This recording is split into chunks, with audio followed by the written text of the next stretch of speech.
Namo tassa bhagavato arahato samma sambuddhassa. Namo tassa bhagavato arahato samma sambuddhassa. Namo tassa bhagavato arahato samma sambuddhassa.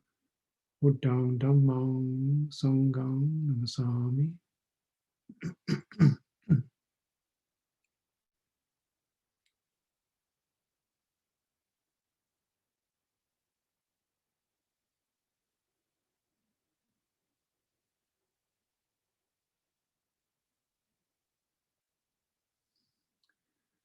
So the occasion of spending time together, this retreat, it's kind of specialized, you know, and that's important to create some boundaries so that one can deconstruct in peace and sort of fall apart a little bit, maybe.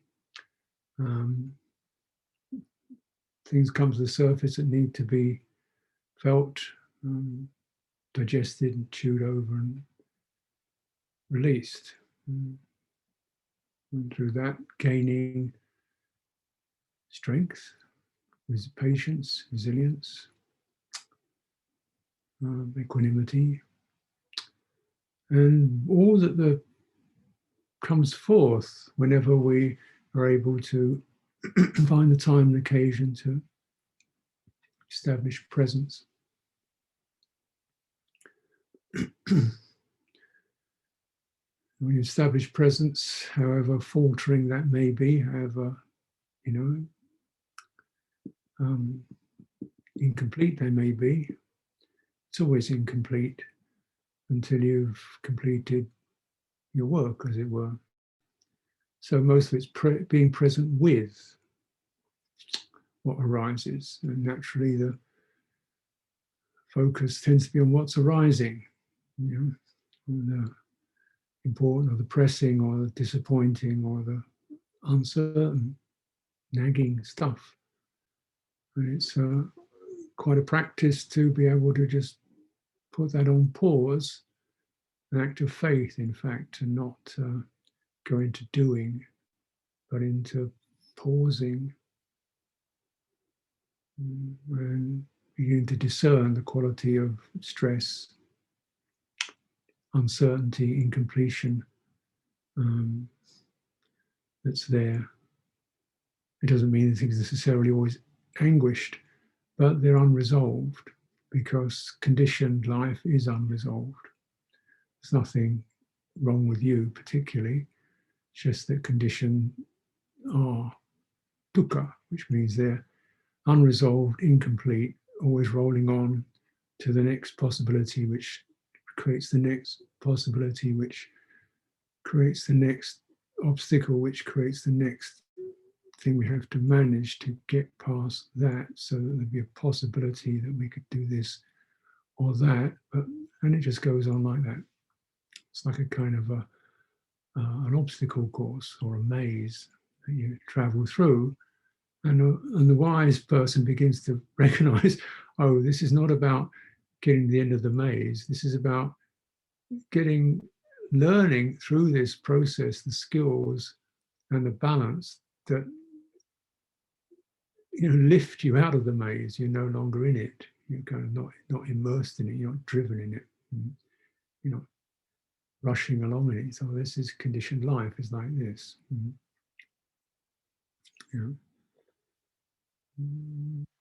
So the sign of dukkha, and the dukkha it's called the direct dukkha, which is painful, dukkha to dukkha, and there's the dukkha, which is the sabhava dukkha, which is like this, the viparinama dukkha, which means the fact that things tend to disintegrate, and there's the sankhata dukkha, which means the kind of suffering and stress we get out of not being able to manage that experience, not being able to cope with it. And unfortunately, well, the way it is we tend to get conditioned into a person who's trying to make it all meet, make it all work.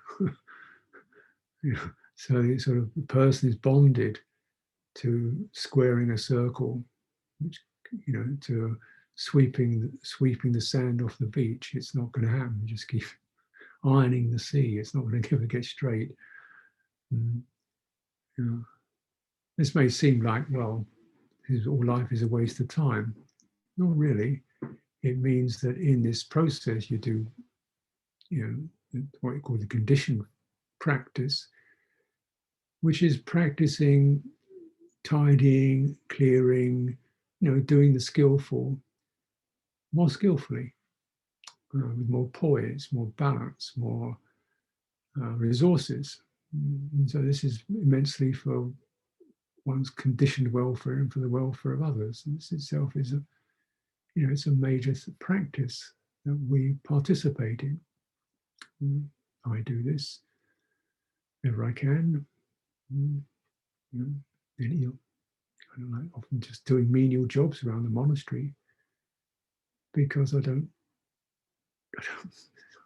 you know, I don't really mind what it is. Actually, if it's just, you know, heaping piles of bricks, that's fine. Sweeping the yard, that's fine. Doing the washing up, that's fine. It's, you know, I don't have a big identity issue around these things because, you know, trying to make a person out of it or expect praise or reward or, you know, fantastic performance in it. It's just you do the doing with mindfulness and with a sense of clarity and, you know, and naturally when we meet challenges, things that are not turning up on time, things people aren't cooperating, things that break down, errors in your own judgment, you know, mistakes when you got a bit upset or distraught, or kind of said something you shouldn't have said. So you're meeting all this stuff, and then okay, right, how did that happen? You know, and so you're kind of learning mindfulness on the run, as it were. You're learning restraint through just the say the bumper car process where you just go and bash around and finally get it.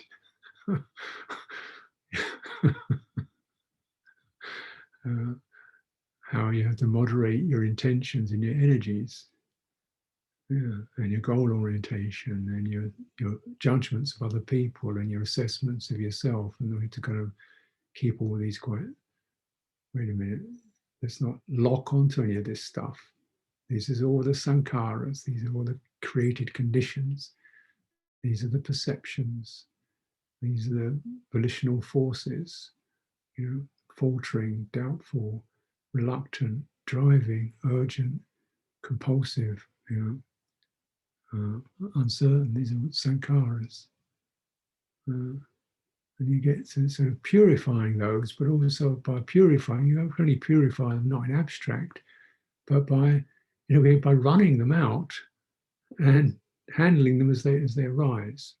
That's the master practice. You know, rather than mopping up the mess afterwards, or which is certainly, you know, has to be done, and aiming better the next time, which has to be done.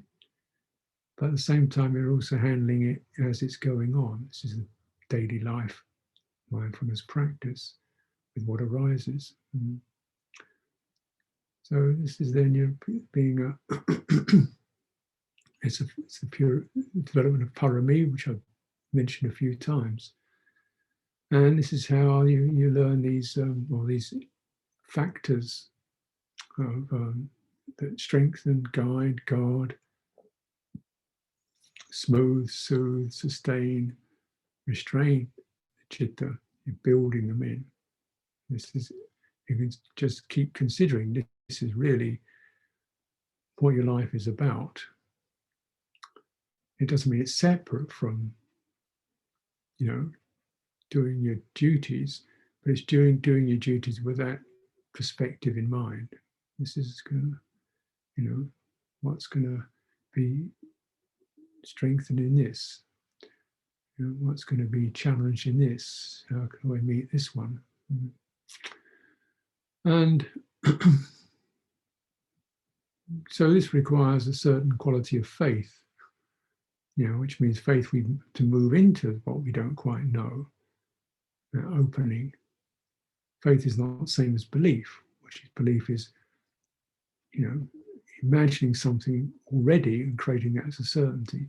Faith is the ability to move into the unknown, the not clear yet, with a certain sense of gather. Because to do that, you can't look around you for the certainties because they're not there yet. That's what faith means. But you look where you can find the certainties back in your own citta. This is why faith is a cardinal, an opening for practice. You know?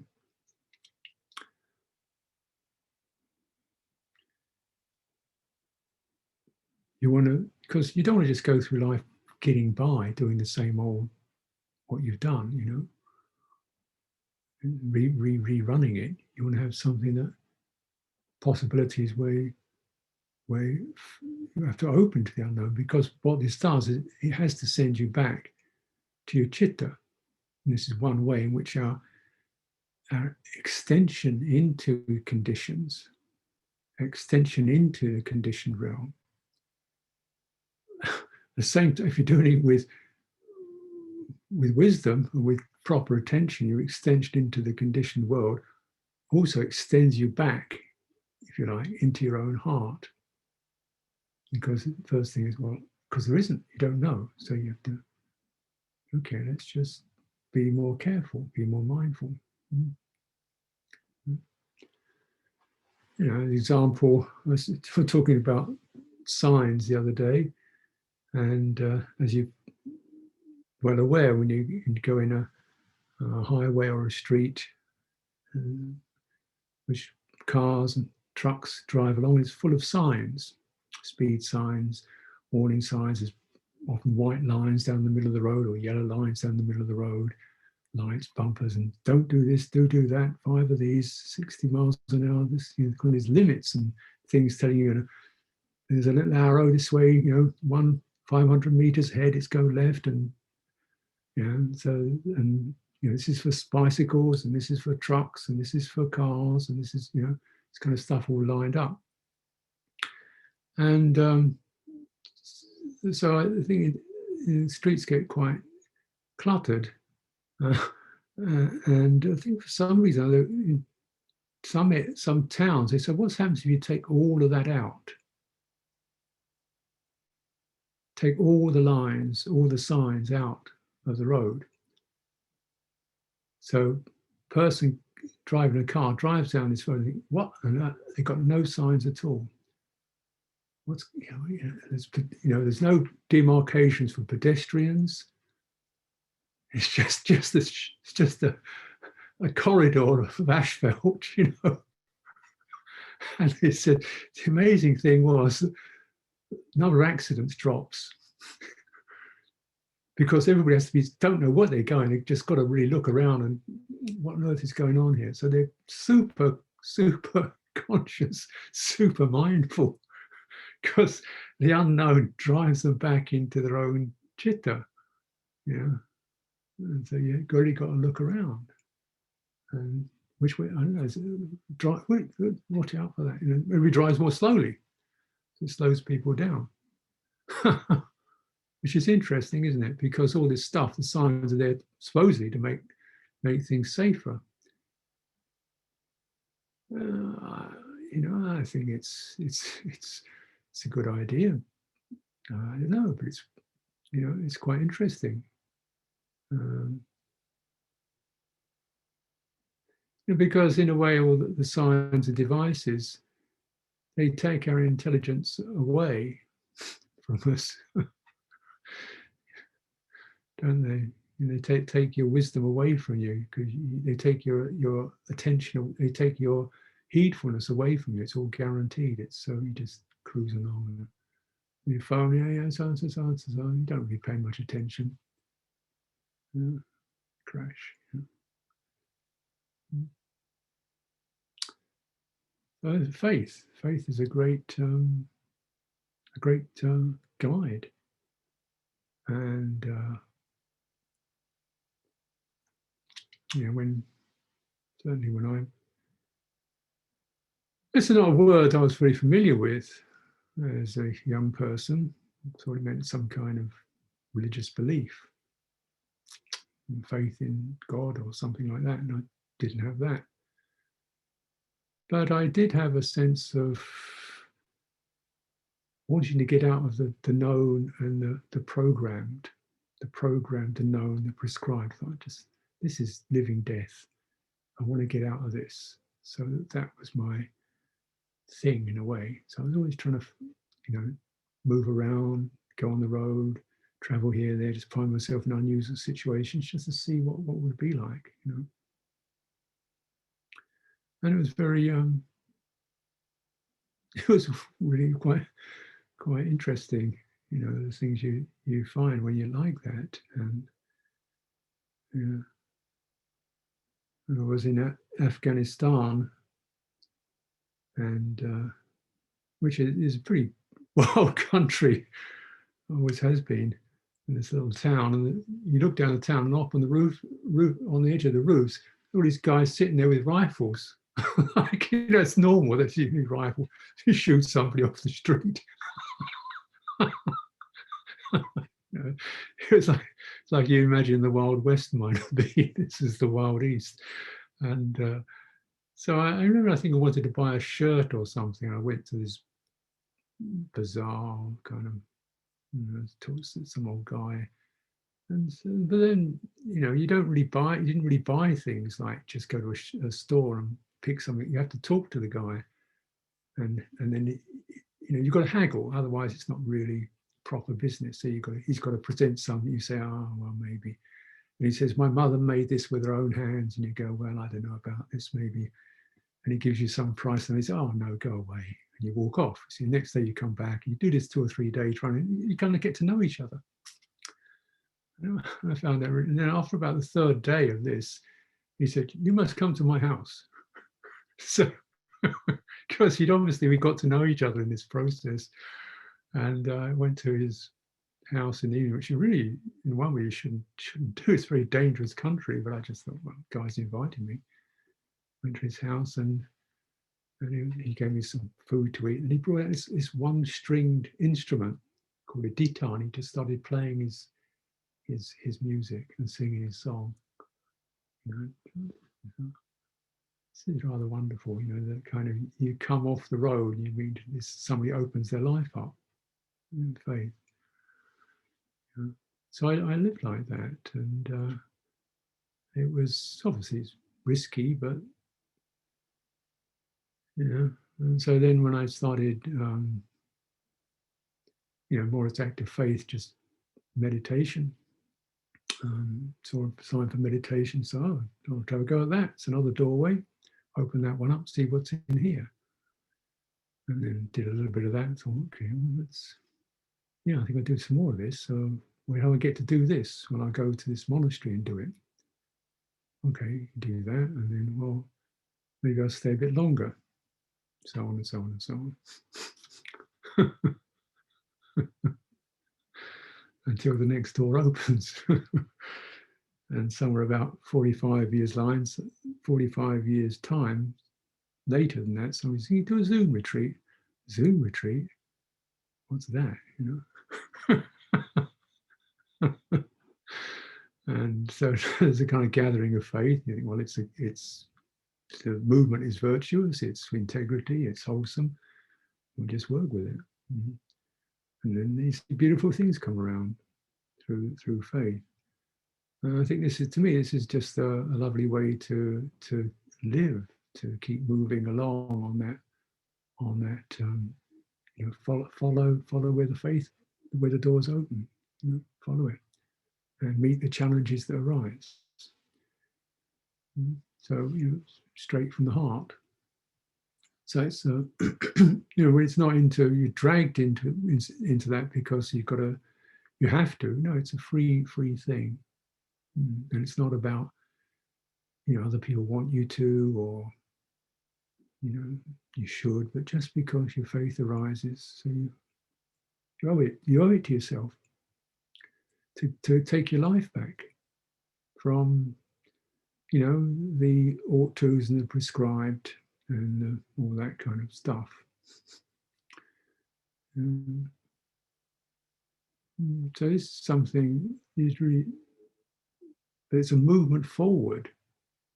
This is so often in meditation we're trying to almost move back, let go, let go, let go, step back. But actually, that's one way of expressing it. But also there's the movement forward that, in a way, sends you back to your center. And in a way that's almost before the person arises, the person may feel they can't, or they're not able to, or they're not certain, but the chitta says, well, we'll just have to find out. And so the energy arises, and the energy that rises, this is the second of these faculties, the energy that arises is not panicking, it's not, this is all certain, it's not automatic energy, it's not, oh, well, we do this, this, this, this, this, it's a sort of feel it out, move forward, keep negotiating. So it's associated with mindfulness, means you're sensing, you're holding a theme, and then you're meeting, no, not that, yes, this, no, not that, no, this, not that one, this one. You keep holding that mindfulness, which is the capacity to focus on the main theme and keep filtering off, skimming off, the doubt, the irritation, the confusions, the negativities or craving that arises, because that's not the theme. This is the theme. No, negativity is not the theme. The theme is this. And so naturally, anything you do is going to bring up the conditioned mind. Easily falls into these hindrance patterns. So that's when you move through the conditioned realm, and it draws out these tendencies. Therefore, but then your mindfulness is, no, that's not what I'm doing. I'm doing this. You let go of that. And so then the mind does collect into itself, which is what samadhi is about. We tend to assume samadhi is concentrating on an object, but that's not really what it's about. Mindfulness is closer to that, but even mindfulness isn't so much concentration on an object, but focusing on a process, staying with a process in which various objects can come and go. And samadhi is the result of doing that. You're really steadied in your process, you're collected, steady, settled in your process. The quality of doubt is not there. The restlessness, the apathy, the craving, the aversion, they've disappeared. So you're in your process, collected way. And wisdom, panya, is the thing that you're able to scan that, your experience, and see what's there. And you realize what's coming from the heart is not so much a person or personal conditioning, but dhammas, things such as patience, kindness, equanimity, determination, resolve, ethical orientation. These are able to sail through the conditioned world, where the person's often getting stuck and falling apart or staggering or pushing. These Indriya, they're called leaders. Indra was the king of the gods. So the Buddhists obviously took that name and said, okay, well, this is going to be our god. Our leader is going to these five. These are because Indra was the victor, the conquering deity. So these are going to be our conquerors. And they're going to conquer, greed, hatred, and delusion. It's a warrior religion. That's how it's set up by, warrior mentality.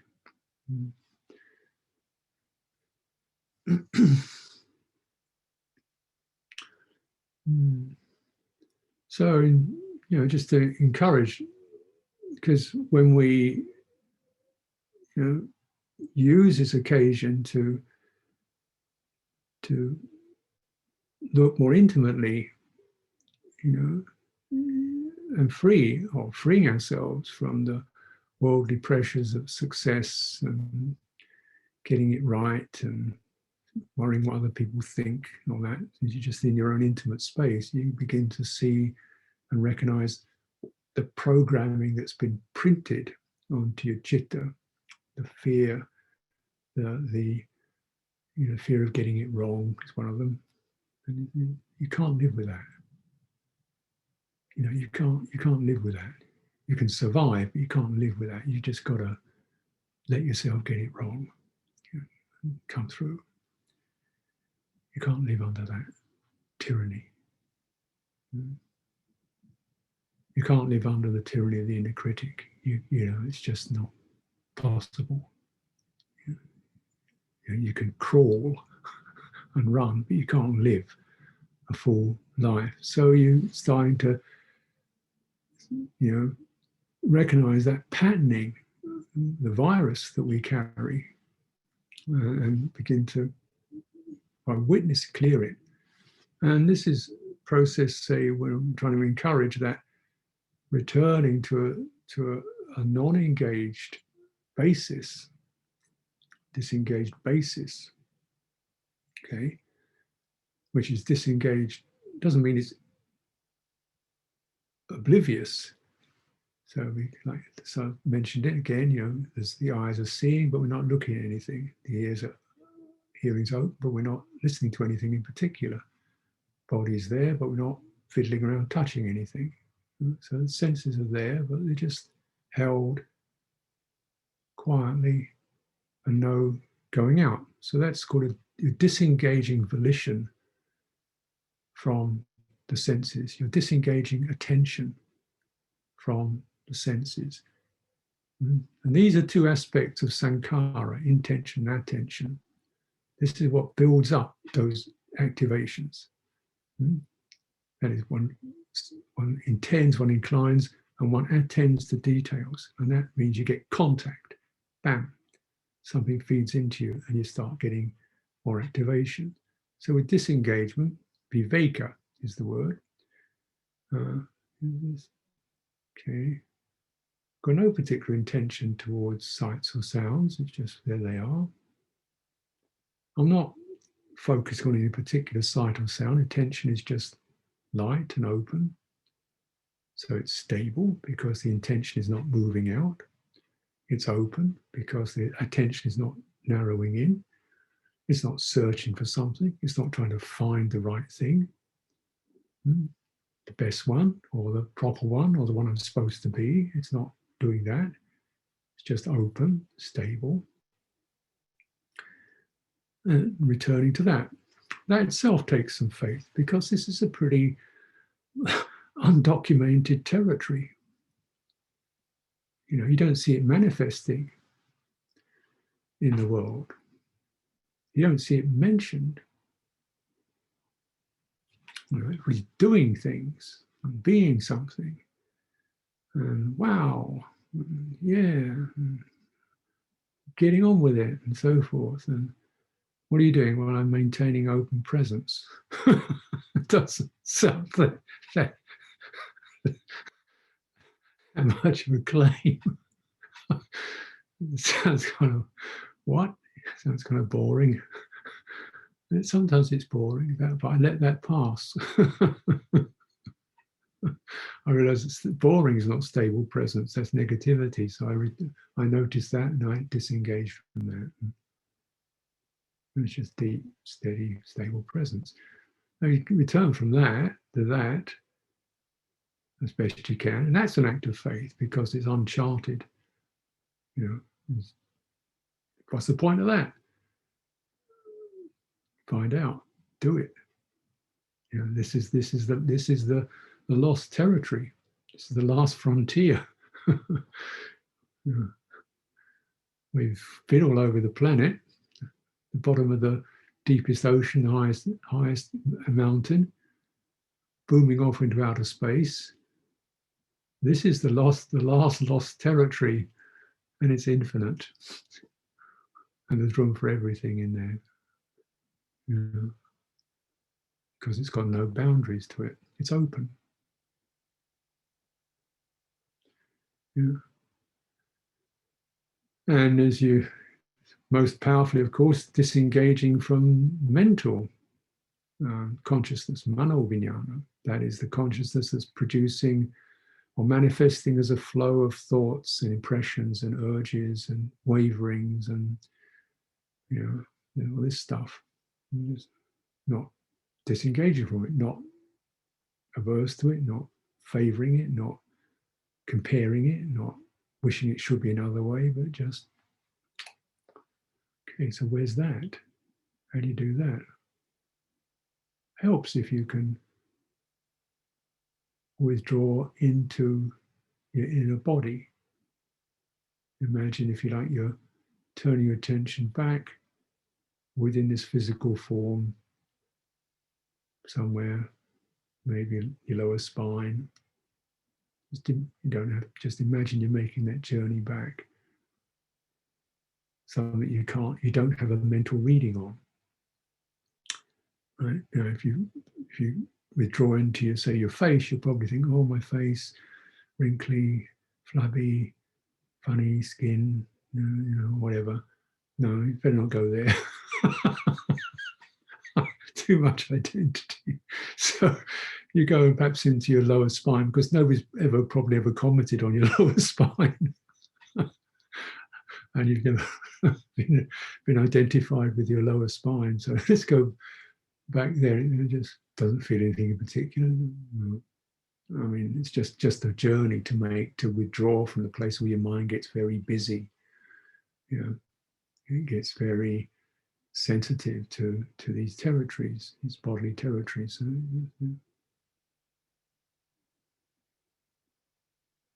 It's just a technique to help to produce that withdrawal from mental engagement.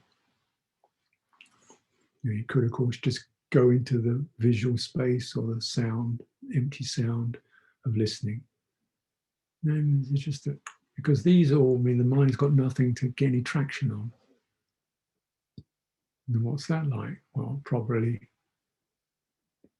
difficult, because we're used to having some traction, something to get involved with. And there's this latent tendency, and the tanha, which actually tips into, well, it's doing something, remembering something, making it work, old karma welling up, pushing you into memories and uncertainties and issues and what you should be doing.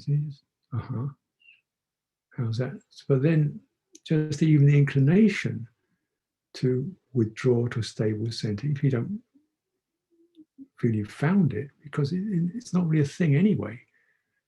It's it's not as if there's a particular, that bit's the stable center, because it's open. It's got no boundaries, so you can't really define it other than just stable and open. Right? And then, but from there, you can notice all this mental stuff moving around,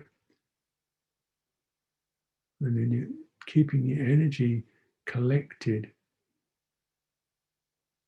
in that composure of centering.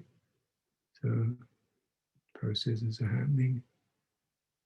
And then we start to acknowledge this particular formation.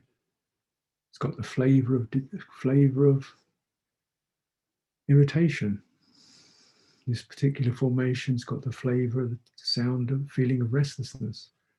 This particular formation's got the sense of judgment. Don't want those. Dispassion, patience, equanimity, and it roll. Now, as you're doing that, this stable, open center becomes more apparent. It's the bit that's left when the stuff rolls through. And you never know what it is, because it's not a sound, it's not a sight, it's not a feeling, it's not an impression, it's a non, a zero. But it's a very potent zero. And the Buddha, unconditioned. So it's enabling one to assess the conditioned world with some wisdom rather than judgments or preconceived notions, including, of course, most fundamentally, notions about yourself, the person, what they are or they aren't, what they should be or could be, what they never were, and so forth, whether they're liked or disliked, whether they feel accepted or not accepted. Just this, what's this one? This is the sound, this is the feeling of sorrow, this is the feeling of pain, this is the feeling of, has to be heard, has to be felt, to be known.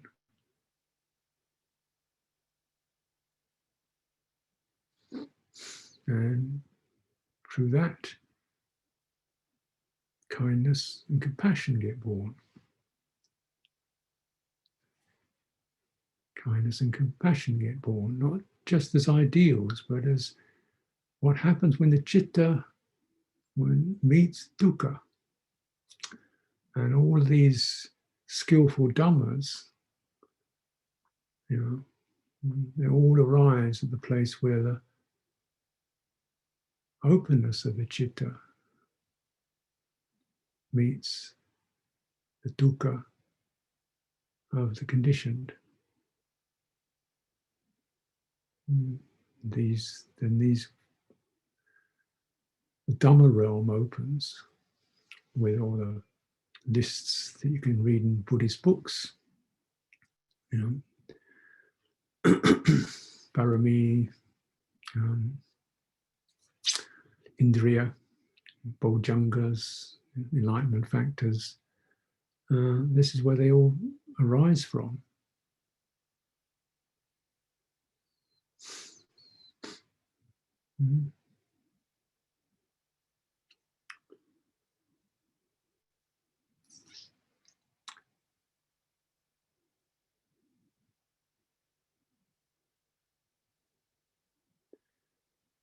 And if there's, of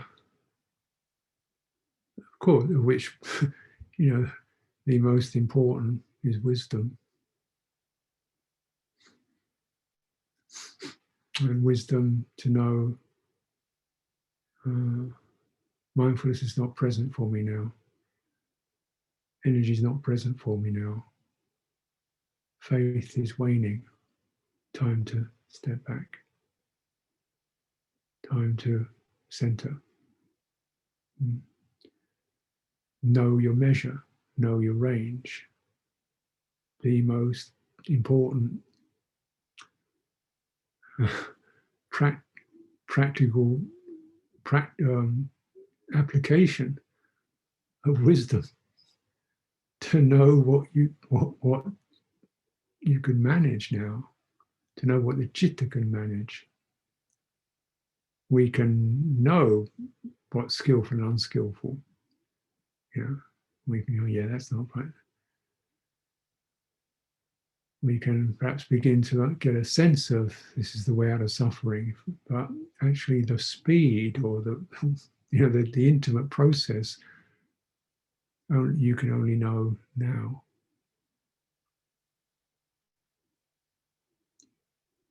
So you take back the Dhamma from the book and from the teacher, and take it back into your own heart.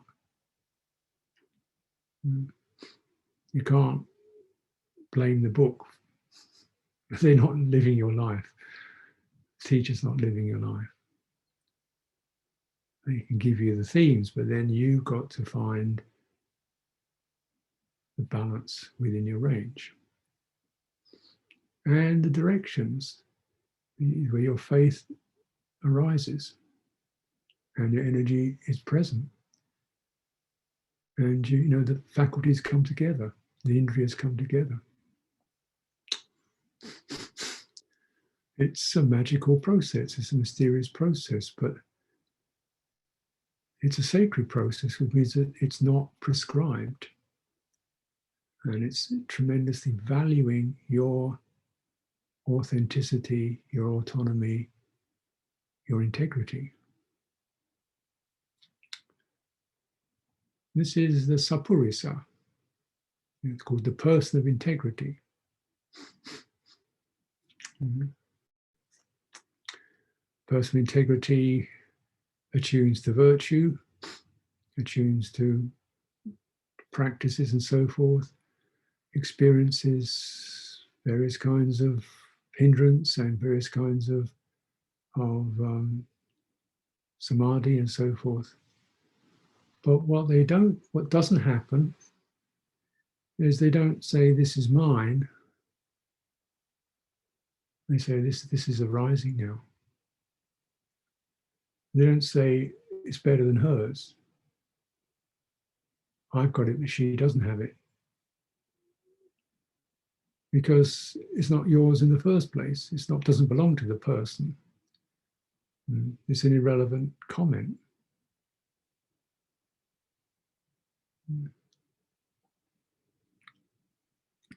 You're taking the world, the signs of self and other are diversions. They're not on the main track. They're diversions, send you down the wrong direction. The direction of conceiving. Once you conceive of others, you conceive of yourself. And that means you've lost open presence. You're no longer in the open. You've closed. There's a closure that's occurred. Yeah. And now we're back on a personal track again. Yeah. And you know, and it can go to some interesting places, but it doesn't go to the unconditioned because we are conditioning it, or the mind is now conditioning it into being mine. That's a condition. So this, returning and integrating is a theme in our life, the theme.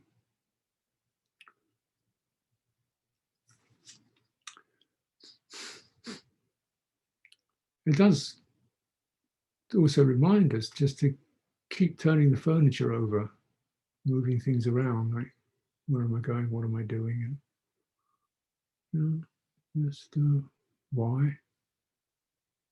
This I'm supposed to. It's not good enough.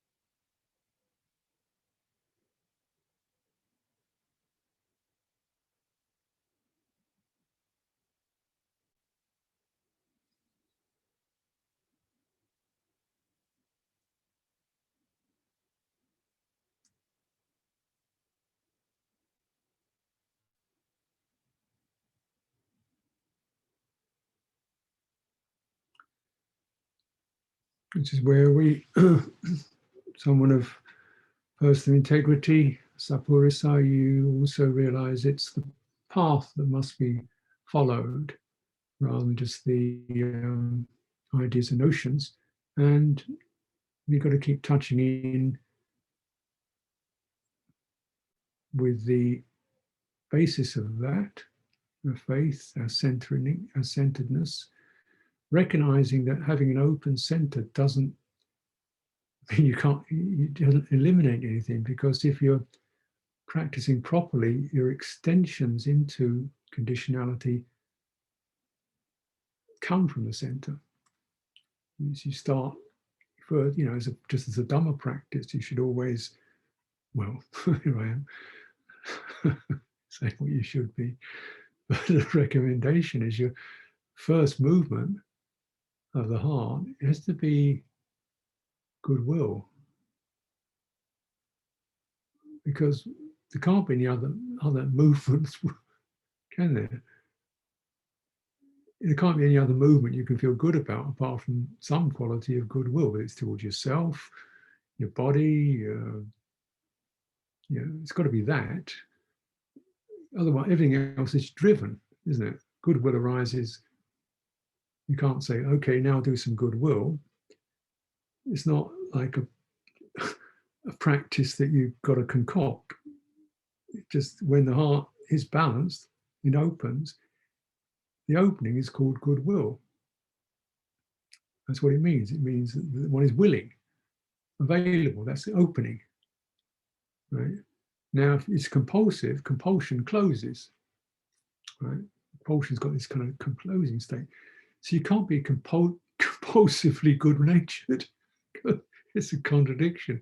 You can't be compulsively open because compulsion closes and openness opens.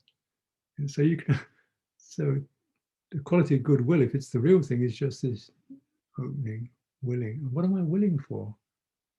What am I willing to say yes to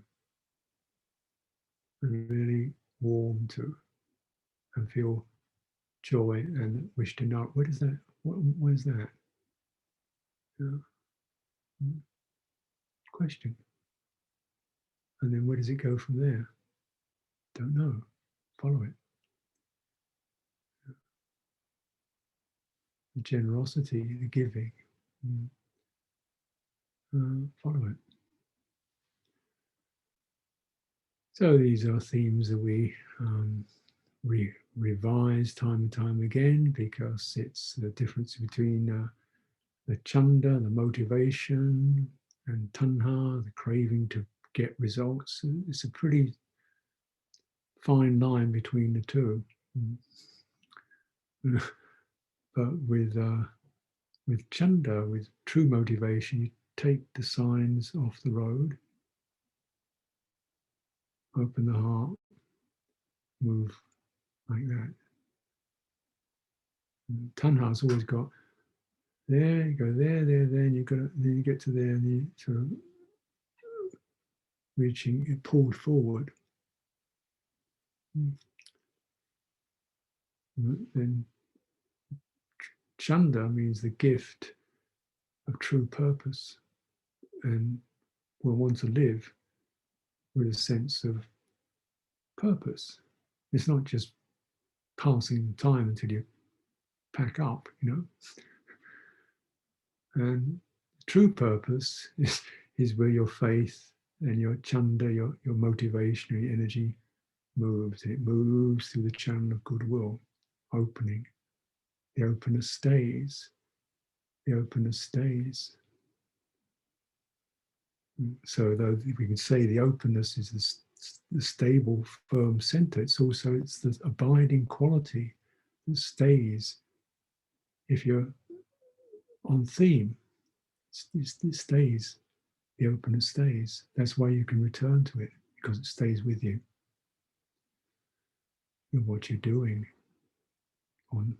or sometimes not doing, because things aren't open, conditions are not right yet.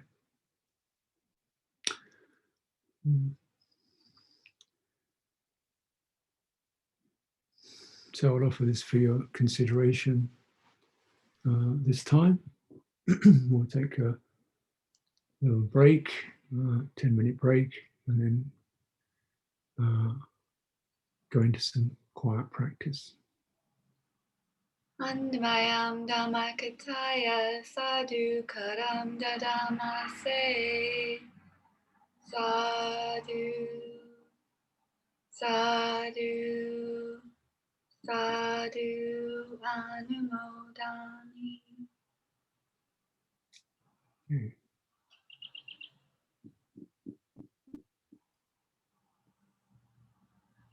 Yeah, so as where do you go from here? I don't know.